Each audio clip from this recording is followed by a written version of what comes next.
السلام عليكم واهلا بيكم في حلقه جديده على سبراي فود من دوري ابطال الاكل. والنهارده معانا كشري الايجيبشن فود، الاكله الشعبيه في مصر، وتحديدا قدرنا نبتدي النهارده اقوى كشري دوري ابطال الكشري في دمنهور. وطبعا عارفين اشهر واحد في مصر والقاهرة كله وفي العالم يعتبر كشري أبو طارق، من أشهر كشري محلات الكشري في العالم ومصر بالذات. طبعا ده في القاهرة، أصحاب القاهرة هتبقى ليهم طلعة محلات أقوى دوري أبطال الكشري في القاهرة. معانا 4 محلات كشري، 4 براندات كشري بيقدموا كشري، متخصصين كشري. بس أول مرة نلعبوا حاجة مظبوطة بالظبط، نلعب نص نهائي.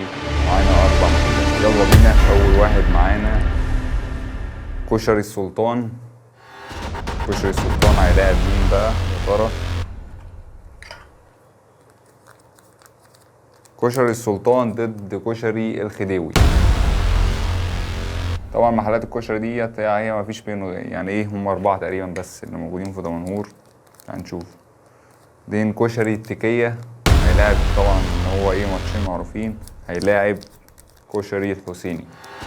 معانا اول لقاء كده، عندنا نص النهائي السلطان. كشري السلطان هيلاعب كشري الخديوي. المواجهة التانية كشري التكية هيلاعب كشري الحسيني. ونشوف بقى المواجهات. هنبتدي على طول، احنا قدامنا اصلا كشري. هنبتدي بالاقرب بقى، يعني ايه، نبتدي بالاقرب مننا. وعندنا دلوقتي سبحان الله الاتنين اللي قدامي التكية والحسيني، يعني قرعة جت كده. نشوف ونقوله بسم الله. نبتدي بالتكية، بسم الله.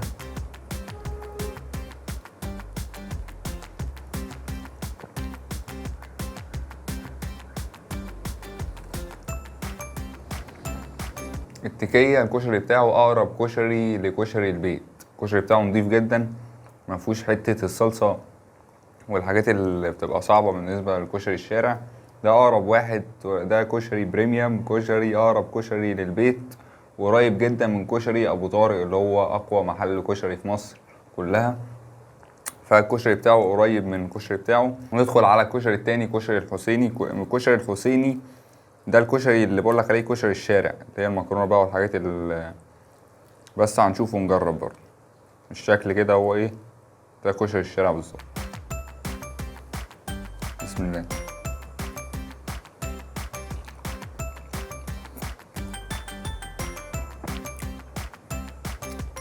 ناخد معلقة تانية.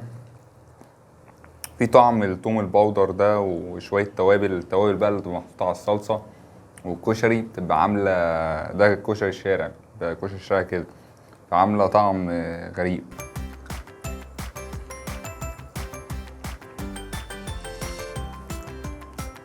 حلو برضو. ندخل في التقييم، والتقييم بتاعنا زي ما انتوا عارفين من 11 زي ما انتوا متعودين.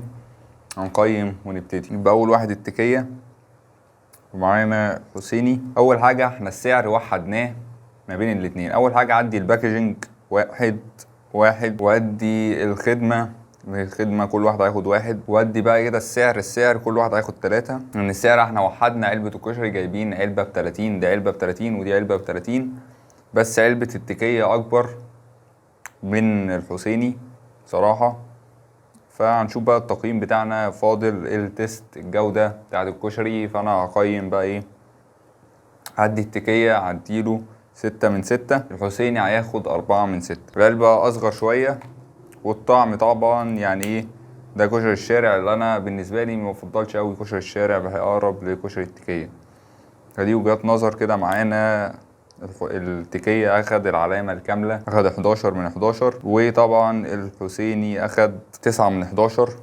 فنعلن فوز التكية ووصوله الى النهائي. ندخل في المواجهة نصف النهائي التاني. فكركم بالمواجهة، السلطان يلاعب الخديوي. ومن نظرة كده الصلصة، من اول ما شفت كل الصلصات كده، شفت صلصة اتقل صلصة هي كانت صلصة الحسيني، بعد كده التكية، والصلصات التانية بتاعت الخديوي والسلطان. الخديوي كان اتقل سنة والسلطان كان اقل. والسلطان الرز باين عليه، حاسه مكسر شوية، صغير خالص.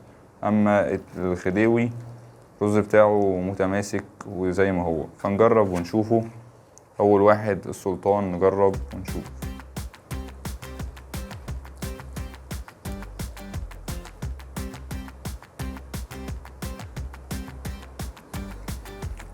ده السلطان، نشوفه الخديوي.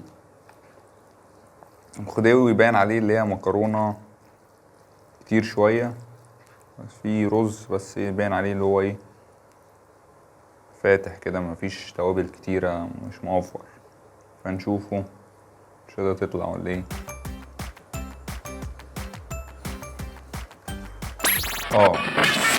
لاحظنا حاجة في بقى التقليب. السلطان حاطط كشري العدس بجبة، حاطط عدس بجبة، بس حاطط رز بدل الرز، حاطط كشري أبيض بالعدس الأبيض، فمديله طعم تاني كده ايه، مش عارف ايه، أول مرة أشوف كشري بالشكل ده بصراحة. أما الخديوي كشري عادي، بس هادي بقى منه، التوابل فيه قليلة، التوابل اللي حطيتها في الصلصة قليلة، مش قوية قوي. فهوصل مين للنهائي هنشوفه في التقييم. معانا السلطان، معانا الخديوي. اول حاجه الباكجينج كل واحد هياخده، خدمه كل واحد هياخدها، السعر كل واحد، الاتنين متقاربين، احنا موحدين قصدي، بس الاتنين متقاربين في الحجم، ممكن السلطان اكتر سنه. اما الطعم هدي الخديوي 4، وهدي السلطان 3. كده مجموعنا 6 7 8، دي 8 دي 9. نعلن فوز الخديوي، وتأهل الخديوي للنهائي، هيواجه التكية. في الآخر أقول لكم رأيي الشخصي إيه، طبعا زي ما انتم متعودين. فإيه كده إيه، السلطان هيطلع، ندخل خديوي زي ما هو، ندخل بالتكية. التكية بالنسبة لي مش هدوق تاني، خلاص أنا فاكر يعني التست. إيه التكية أخد 11، خديوي 8. فأنا نعلن فوز التكية أفضل كشري في دمنهور من وجهة نظري. هو افضل كشري، قيمه مقابل سعر ب30 جنيه، واخد اكبر علبه، باكجينج جامد، ومحتويات حلوه، يعني مظبط الدنيا، 11 من 11 علامات كامله. فايه اعلن فوز التكيه. كده الخديوي اخد المركز التاني 8 نقط. والترتيب التكيه، الخديوي، الحسيني، السلطان، الترتيب الاخر ده من اللعبه.